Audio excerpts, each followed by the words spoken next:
Join the movement of self-discovery and acceptance. This is where we strive for more satisfaction, success, and peace while eliminating doubt, frustration, and bitterness. Come along with me as we explore human design with real-life examples and permission to love yourself better. Are you ready to go? Hello, hello, hello.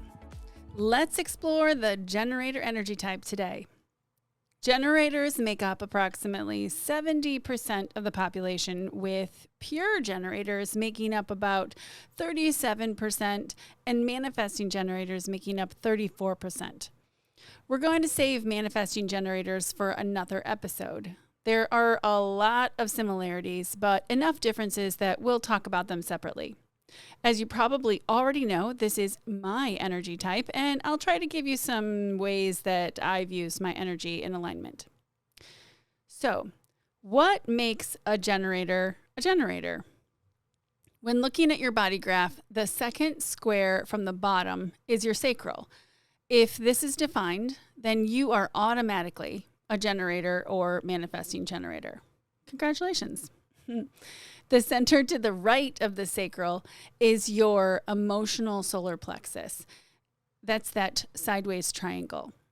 If this is defined, then you are considered an emotional generator. And if it's not, then you might see the words pure generator on your human design chart. The emotional piece refers to how you're designed to make big decisions. For today, we're just going to talk about the generalities of a generator, and I'll talk about the emotional part when we cover the authorities a little more in depth. The other identifying feature in the chart that makes someone a generator is that they will not have a motor connected to the throat. If you listened to the last episode about manifestors, we talked about these motors and that they are an important feature of what determines a manifestor if any of these centers are connected to the throat. So a generator will not have the emotional solar plexus, will center, or root connected to the throat in any way. And they will have their sacral center defined. So as a reminder, the manifestor is the only energy type designed to be able to initiate from their own ideas. You might be asking the question, well, then how does life work if I can't initiate anything into action? First of all, our energy as generators works best when we're able to respond to life. Second, we are fully capable of moving forward with an initiative that comes our way. It just looks different than the manifestor's way of initiating. Our strategy as a generator is to respond. This means that if we are able to slow down enough to recognize opportunities, then we work best when something shows up in our physical life for us to respond to. What does that look like, Laura? Here's an example of what it would look like from a manifestor energy type's point of view first. We'll call our manifestor Jessica today. Let's say that Jessica was sitting out on her porch and suddenly this idea to offer a course to her customers came to her. She could go inside immediately and begin creating it. Since her authority is emotional, she'll want to check in with her emotions, and if the answer is still yes, she can start the course rather quickly and be successful as she initiates others into wanting to be part of her work. The generator, let's say that's me for now, might have experienced the initial idea in a similar manner, but will not make as many sales as the manifestor if things are executed in the same way. I will have more success if I'm able to respond to something that tells me this might be a good idea.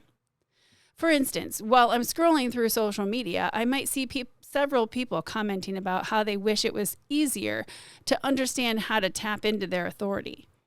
This is something my energy can respond to if it feels correct with my authority, which is my sacral or my gut. So if my gut says, it gives me sort of a permission to move forward offering a course for my potential clients. I would then put this course out into the world for others to respond to. And if their authority tells them it's something they should move forward with, then they will purchase. Can you see a little bit of the difference in the way these two energy types work? Both of us had the idea, But Jessica was able to move forward and put hers out into the world simply by her own initiative. I will do better when I wait for something to respond to and then begin the execution of creating and launching a course. I've always been the type of person that looks to maximize opportunities that are right in front of me. However, I was lacking that check-in with my authority to know if that opportunity was something that was right for me right now. As you can imagine, I had a lot of experiences in my life, but many of them either ended poorly or were an uphill battle for me as I tried to see it through. Luckily, I have never really had regrets and know that I am the person I am today because of those wacky and difficult experiences. Many people I talk to become paralyzed with what to do next in life because they have to wait to respond, and who knows if anything will come along to begin with. Do not fear that there won't be anything for you to respond to. Once you stop and let life happen, things will come to you rather quickly because that's how our aura works.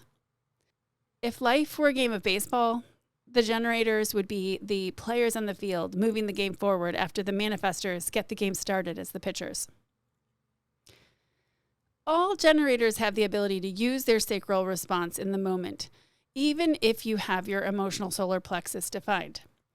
When you're making quick, small decisions as a generator, it's important to practice using your sacral or gut to help you make those decisions.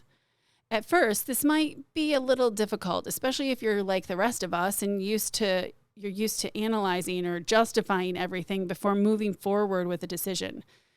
The goal is for it to become second nature. So practice often. One of the best ways to practice is by asking your friends and family to ask you yes or no questions. Answering from your sacral is literally a guttural response, and it's perfectly acceptable for you to answer with an uh-huh or an uh-uh.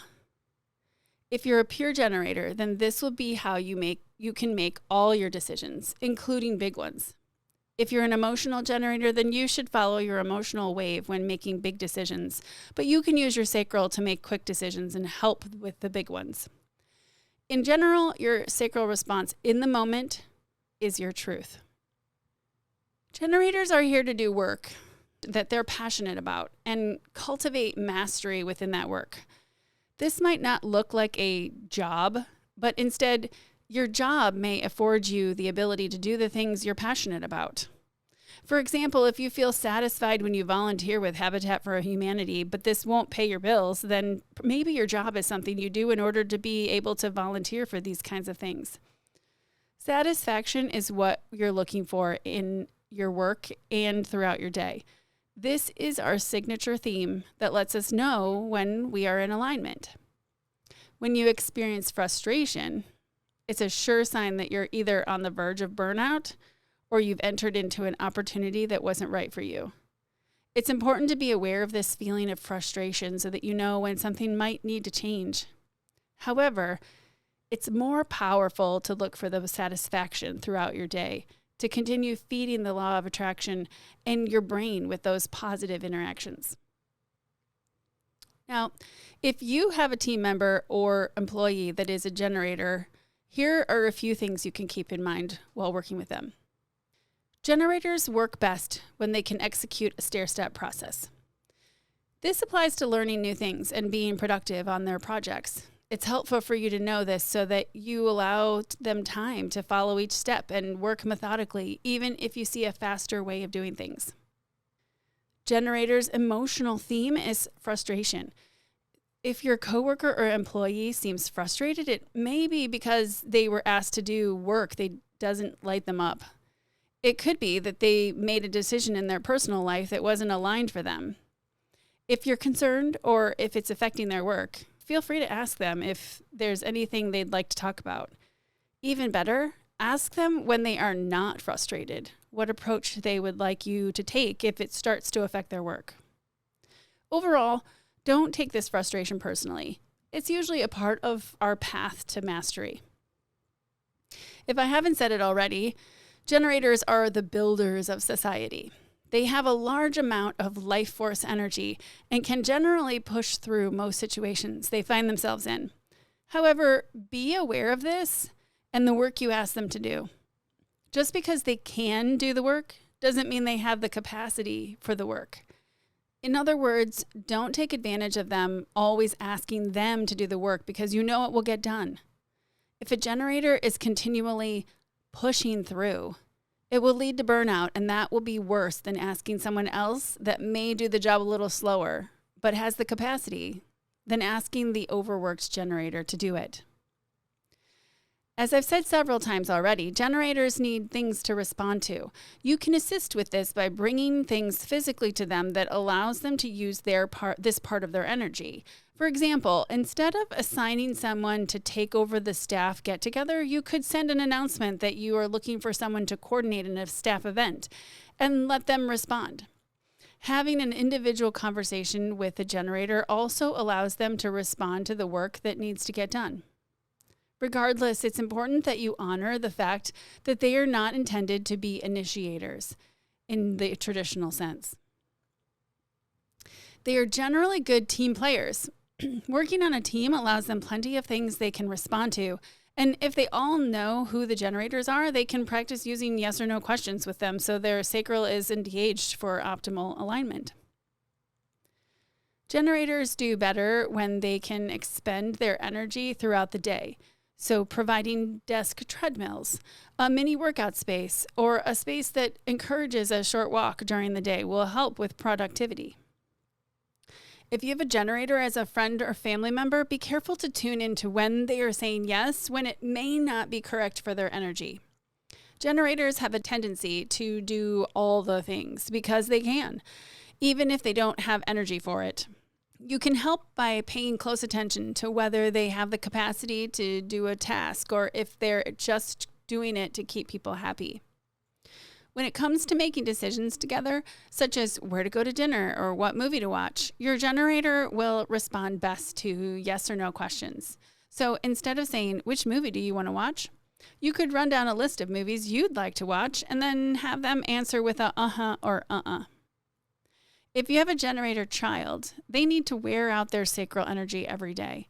When they can't, it means they might not be tired enough to sleep at night and end up staying up too late.